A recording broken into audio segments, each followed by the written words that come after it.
신구약 성경을 펼치면 하나님은 역사하시고, 거기 믿음의 사람들은 그 믿음의 분량과 그 믿음의 역사하는 현장 속에 인간들의 한계를 뛰어넘는 표현으로 기적이다, 표적이다, 이적이다 라고 하는 하나님의 역사들을 보게 됩니다. 그런데 그 놀라운 믿음의 역사를 잘 살펴보면 신구약 성경에 가장 중요하게 말하는 여러 가지 주제들 중에 믿음이라는 걸 빼놓을 수 없을 겁니다. 특별히 신구약 성경에 믿음이라는 단어가 수백 번 등장하지만 히브리서 11장에는 구체적으로 그 믿음이 무엇인가를 정의하고 있는 말씀이 기록되어 있습니다. 특별히 히브리서 11장 1절에 그 믿음의 정의를 말하기를 믿음은 바라는 것들의 실상이라고 분명하게 증거하고 있습니다. 본문의 실상이라는 헬라어 원어에서는 히포스타시스라는 말로 쓰고 있는데, 그 말에 가장 쉽게 번역하면 실체화라고 하는 단어로 쓸 수 있습니다. 믿음은 내가 바라고 있는 실체적인 형상, 실체적인 결과로 내 앞에 나타나는 게 믿음이다라는 말입니다. 이 원어적인 실체화라는 말씀을 좀 이해하기 쉽게 설명한다면 본질을 깨닫게 하는 능력. 예를 들어서 가을에 벼가 익어가는 들판을 바라보고 황금 들판이다 라고 말합니다. 그런데 앞이 보이지 않는 장애를 입은 사람이 그 들판 앞에 세워놓는다고 해서 그 벼가 무르익은 아름다운 황금 들판을 인식할 수 없다는 걸 한번 상상해 보시기 바랍니다.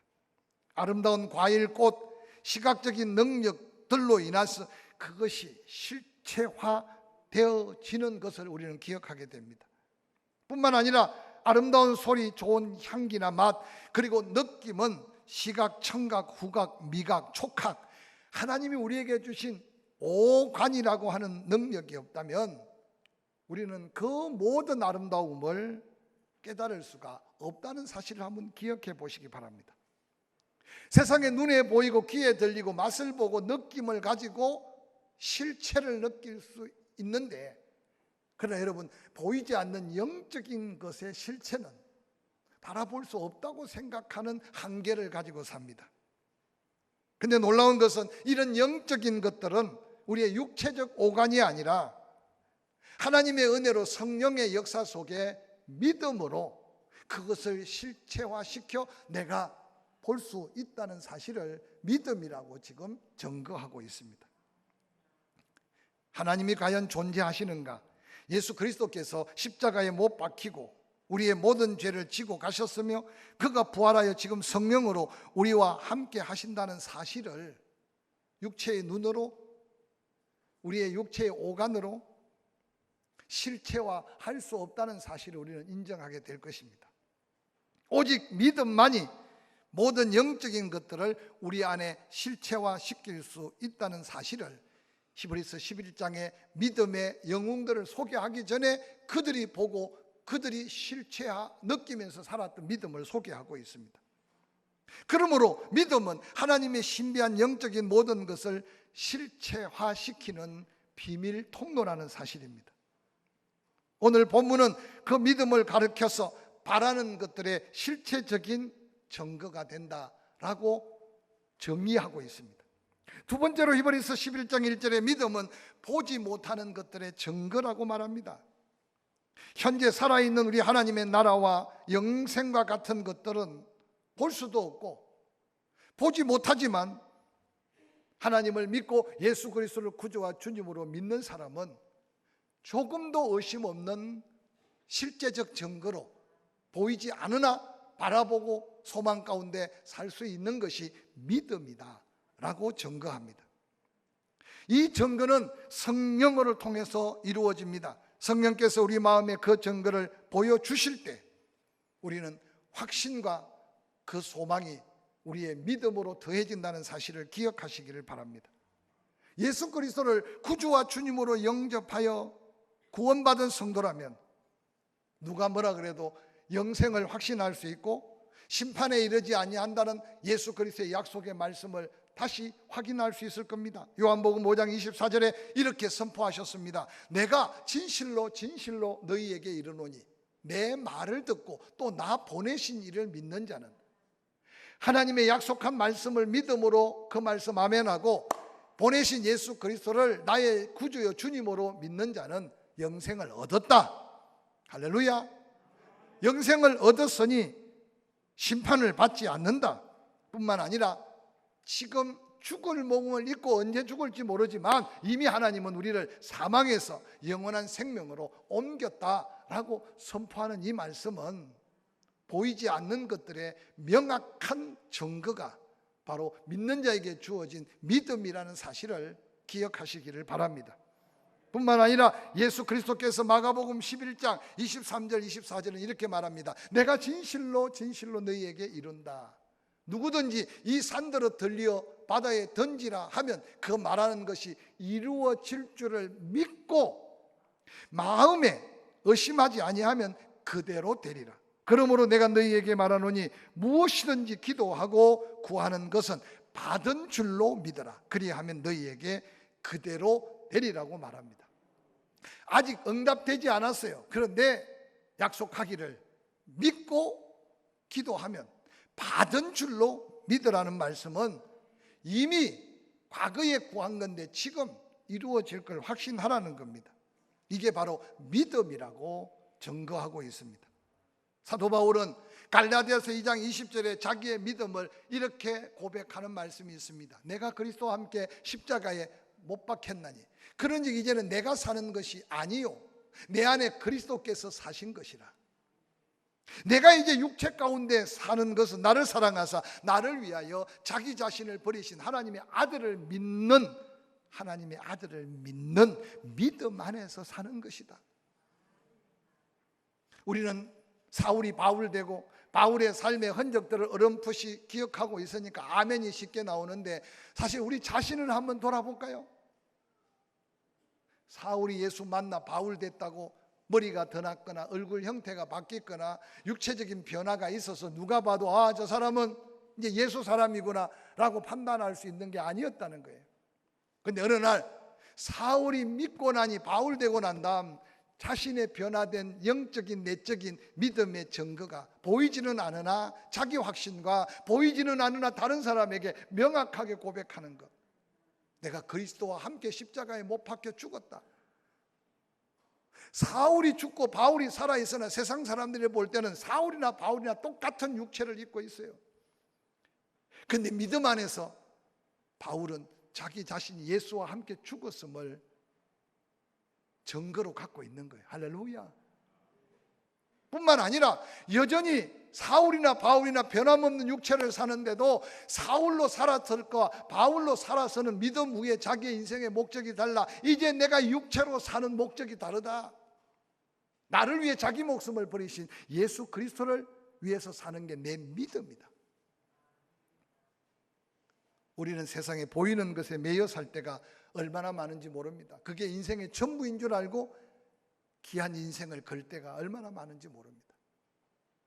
그런데 믿음의 후손들이 믿음의 영웅들을 바라보면서 그들의 삶은 보이지 않으나 보는 것 같이 증거를 남기면서 살았다고 말합니다. 그 위대한 믿음의 영웅들 가운데 이번 주에는 불가능에 사로잡혀 절망 속에 살았던 사라의 믿음을 살펴보면서 사라가 사라가 되고 그의 불가능을 가능케 한 사라의 하나님을 만나가면서 우리 인생의 크고 작은 엄청난 장애물들이 우리를 계속 질식시키려고 하는 위기 속에서 우리가 다시 한번 믿음으로 불가능을 가능케 하는 하나님의 은혜 앞에 당당히 설 수 있는 저와 여러분의 믿음이 되기를 주의 이름으로 간절히 축원합니다. 불가능의 현실 앞에 몸부림치는 사라의 믿음의 장애물을 한번 살펴볼까요? 히브리서 11장 30절은 그렇게 기록하고 있습니다. 사례는 임신하지 못함으로 자식이 없었다. 이게 사례의 인생의 운명적 장애입니다. 아브라함을 만나서 하나님을 부름받기 전에도 자식이 없었고 하나님의 약속을 받았으나 사라의 몸에는 태기가 없는 이 여인의 불행을 우리는 한번 상상해 보시기 바랍니다. 창세기 16장 1절은 이렇게 말합니다. 아브라함의 아내 사레는 출산하지 못하였고 그에게 한 여종이 있으니 애굽 사람이요 이름은 하갈이라. 하나님께 부름받은 아브라함과 사레. 그런데 사레 자신이 아무리 기다려도 10년이라는 세월이 지나가는데도 전혀 잉태할 가능성이 없는 자기 몸. 그러나 인간적으로 남편은 그래도 잉태할 씨가 있는 걸 바라본 사레. 애굽에서 사온 종 하갈을 남편의 품에 안기는 사레의 마음을 아마 여인들이라면 더 피저리게 느낄 수 있지 않겠습니까? 창세기 16장 2절 사레가 아브라함에게 이르되 여호와께서 내 출산을 허락하지 아니하셨다. 원컨대 내 여종에게 들어가라. 그가 내가 혹 그로 말미암아 자녀를 얻을까 하노라 하매 아브라함이 사레의 말을 들으니라. 아브라함의 아내 사레가 그 여종 애굽 사람 하갈을 데려다가 그 남편 아브라함에게 첩으로 준 때는 아브라함이 가나안 땅에 거주한 지 10년 후였더라라고 기록합니다. 사라의 경년기를 지난 여인으로서 그의 생명의 근원이 말라지고 잉태할 수 없는 장애를 느낍니다. 뿐만 아니라 창세기 16장 2절에 사라의 고백 속에 여호와 하나님이 내 출산을 허락하지 아니하셨다고 고백하는 고백을 통해 볼 때 아브라함에게 약속한 하나님의 약속이 아마 사라의 마음에는 얼마나 짐이었겠습니까? 창세기 12장 2절에 내가 너로 큰 민족을 이루고 내게 복을 주어 내 이름을 창대케 하리니 너는 복이 된다. 하나님이 아브라함과 사라를 부르실 때 약속한 약속이에요. 큰 민족은커녕 아들 하나를 낳을 수 없는 사례의 현실을 한번 상상해 보시기 바랍니다. 뿐만이 아니라 창세기 15장 5절에 그를 이끌고 밖으로 나가 이르시되 하늘을 우러러 무뼈를 셀 수 있나 보라. 또 그에게 이르시되 내 자손이 이와 같으리라. 하나님은 아브라함에게 계속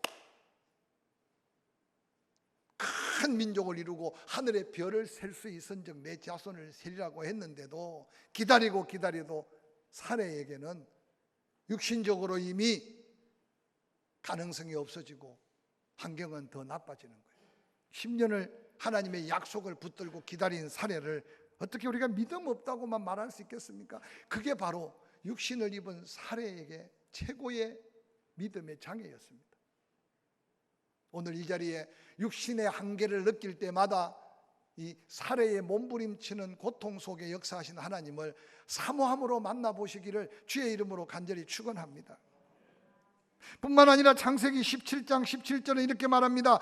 아브라함이 엎드려 웃으며 마음으로 이르되 100세 된 사람이 어찌 자식을 낳을까? 사라는 90세니 어찌 출산하리요 하고 아브라함이 이에 하나님께 아뢰되 이스마엘이나 하나님 앞에 살기를 원합니다. 아브라함의 나이 85세 때 이스마엘을 낳았습니다. 지금 아브라함의 나이가 100세가 되었으니 이스마엘의 나이는 이제 장성했습니다. 하나님이 아브라함에게 나와서 말하기를 내년 이맘때 내 아내 사레가 아들을 낳을 거라는 거예요. 아브라함이 그 하나님의 사자의 말을 듣고 믿음의 조상으로 부름받은 아브라함인데 엎드려서 속으로 웃고 있습니다. 웃음의 이유가 뭡니까? 이전에는 나도 씨를 가지고 있었으나 이제 나도 100세라. 나도 나이가 늙었고 내 아내 사라는 더더구나 90세. 이제는 불가능합니다. 아브라함이 하나님 앞에 어거지를 피우는 고백이 뭡니까? 그저 내 씨로 난 이스마엘 그라도 하나님 좀 살기를 원합니다 라고 하는 이 고백 속에 이 부부의 고통스러운 믿음의 장애물을 한번 상상해 보시기 바랍니다.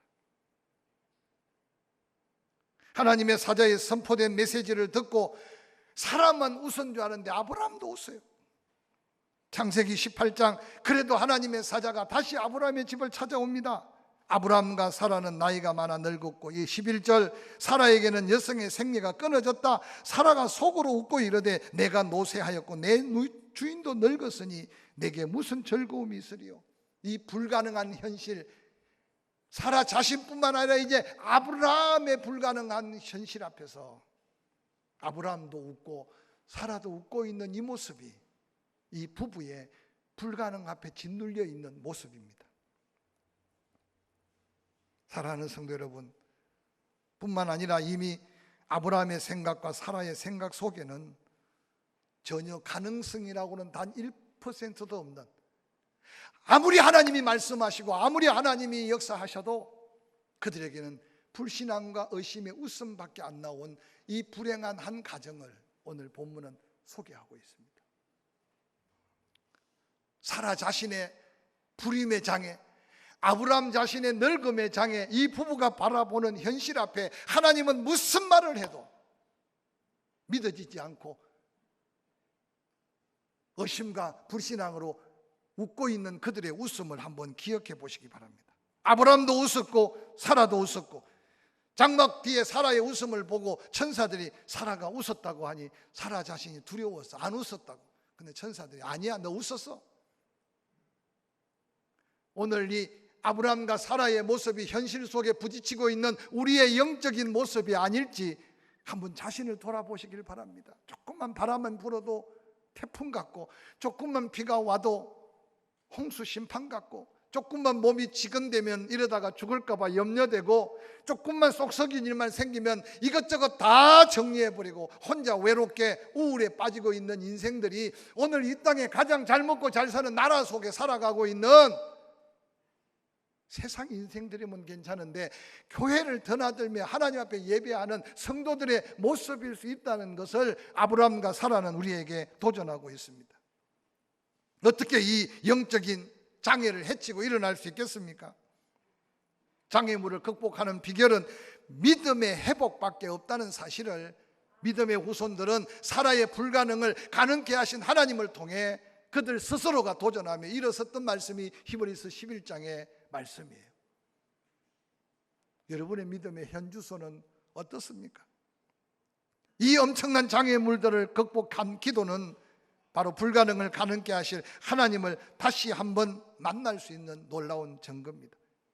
그래서 가장 좋은 기도의 응답은 기도를 통해서 더 큰 믿음, 더 큰 믿음의 확신, 그래서 그 용기와 능력으로 당당히 그리스도인으로 다시 일어서는 것이라고 어떤 분은 표현하고 있어요. 조지 메레티스라는 믿음의 사람은 기도에 대해서 이런 글을 남겼습니다. 기도한 후에 더 나은 사람으로 일어서는 사람은 기도 응답을 받은 사람이다. 무슨 말이냐? 우리는 기도 응답, 기도하면 무조건 더 주세요, 해결해 주세요, 고쳐 주세요, 살려 주세요.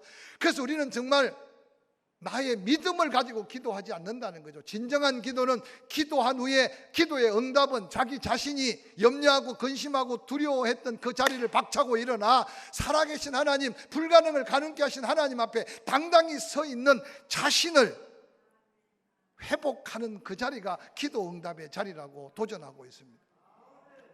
저는 이 한 줄 글귀를 읽으면서요, 오늘 우리가 다시 기도해야 될 기도가 이 기도가 아닌가 생각해 봤어요. 이 한 주간 불가능을 가능케 한 사라의 하나님의 역사하심을 한번 기억해 가면서 우리 한 사람 한 사람이 먼저 자신의 믿음을 위해 기도하면서 그 믿음의 자리에 다시 한번 당당히 서는 기도 응답의 주인공들이 될 수 있기를 주의 이름으로 간절히 축원합니다. 아브라함도 웃고 사라도 웃고 있는 그때 하나님은 묵묵히 일하시는 하나님. 창세기 17장 4절에는 이렇게 기록합니다. 보라, 내 언약이 너와 함께 있으니 너는 여러 민족의 아버지가 될 것이다. 이게 후로는 내 이름을 아브라함이라고 하지 아니하고 아브라함이라고 하리니 이는 내가 너를 여러 민족의 아버지가 되게 함이니라. 17장 15절 하나님이 또 아브라함에게 이르시되 내 아내 사레는 이름을 사레라 하지 말고 사라라 하라. 내가 그에게 복을 주어 그가 내게 아들을 낳아주게 하며 내가 그에게 복을 주어 그를 여러 민족의 어머니가 되게 하리니 민족의 여러 왕이 그에게서 나리라. 할렐루야. 이 음성을 듣고도 창세기 17장 17절 아브라함이 엎드려 웃으며 마음으로 이르기를 100세 된 사람이 어찌 자식을 낳을까? 사라는 90세니 어찌 출산하리요? 말이라도 이쁘게 하지. 하나님이 지금 내 이름을 아브라함이라 하지 말고 아브라함이라 해라. 너는 열국의 아비가 된다. 내 아내 사레는 사레라고 하지 말고 사라라 하라. 모든 민족의 어머니가 될 것이다. 근데 아브라함이 엎드려 피식 웃습니다. 그리고 마음으로 이르되 나는 100세인데 내 아내는 90세인데 어찌 출산하리요. 그러고는 하나님 앞에 얼마나 꼭 우리의 모습 같지 않습니까? 18절 아브라함이 이에 하나님께 이르되 이스마엘이나 하나님 앞에 살기를 원합니다. 사랑하는 성도 여러분, 그럼에도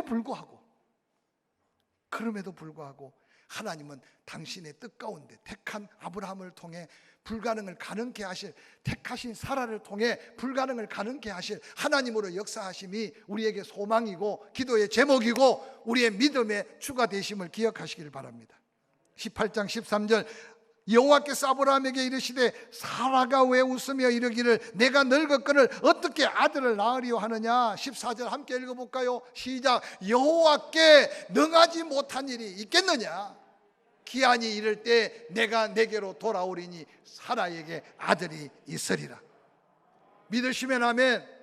너는 의심해서 웃고 너는 장애물 때문에 짓눌려 믿음 없어 웃을지라도 나 여호와는 계획대로 역사한다. 너에게 약속한 그 말씀 네가 믿기만 하면 불가능을 가능케 하면서 하나님의 역사를 이룬다. 왜 웃느냐? 왜 불가능하다고 의심하느냐? 여호와 하나님께서 능치 못한 일이 있겠느냐? 성령께서 저에게 주신 말씀이라면 여러분의 귓가에도 생생하게 들려오는 하나님의 음성으로 들릴 수 있기를 주의 이름으로 간절히 축원합니다. 작은 염려부터 큰 근심 걱정까지 사랑하는 성도 여러분, 하나님의 약속한 선포된 말씀 앞에 사라는 믿음을 갖기 시작했습니다. 히브리서 11장 11절 그래서 믿음의 후손들이 불가능을 뚫고 가능한 사라의 인생을 보니까 딴 거 없었어요. 믿음으로 사라 자신도 나이가 많아 단산하였으나 문제의 원인을 찾아보면 문제의 원인이 있었으나 불가능할 조건을 찾아볼 때 불가능할 조건이 많았으나 믿음의 기적을 이룰 장애가 수없이 많았으나 잉태할 수 있는 힘을 얻은 것은 남편을 바꾼 것도 아니고 사라가 수술을 받은 것도 아니고 세상의 도움을 받은 게 아니라 약속하신 하나님을 믿기 시작하면서 사라의 운명이 바뀌게 됐다고 한 줄 사라의 믿음을 그렇게 소개합니다. 사랑하는 성도 여러분, 혹이라도 여러 가지 상황 속에 짓눌려 낙심되고 실망된 일이 있다면 오늘 아브라함에게 들려왔던 하나님의 음성, 여호와께서 능하지 못한 일이 있겠느냐. 기한이 내 때가 되면 내가 사라에게 은혜를 입혀줄 거다. 그에게 아들을 낳을 거다. 이름을 이삭이라고 하라고 말씀하셨습니다. 사랑하는 성도 여러분, 이 말씀을 다시 한번 기억하면서 창세기 21장 1절 2절은 이렇게 말합니다. 여호와께서 말씀하신 대로 사라를 돌보셨고 여호와께서 말씀하신 대로 사라에게 행하셨으므로 사라가 임신하고 하나님 말씀하신 시기가 되어 노년에 아브라함에게 아들을 낳았다. 5절 아브라함이 그의 아들 이삭이 그에게 태어날 때 100세였다. 사라가 이르되 하나님이 나를 웃게 하시더니 듣는 자가 다 나와 함께 웃으리로다. 아브라함의 마음속에 믿음을, 사라의 마음속에 믿음을 갖게 하신 후에 지난 때는 힘들고 어려웠으나 하나님이 그때가 되어 사라를 돌보셨고 말씀하신 대로 사라에게 행하셨고